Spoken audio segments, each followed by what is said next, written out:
حرز السيدة فاطمة الزهراء عليها السلام. بسم الله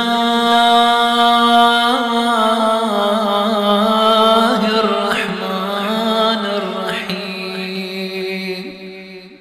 اللهم صل على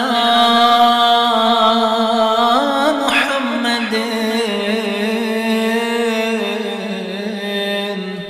وآل محمد.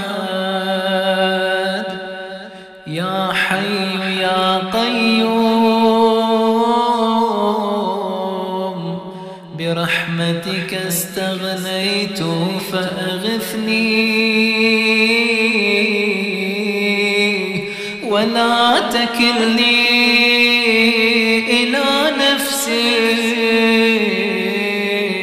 طرفة عين أبدا، وأصلح لي شأني كله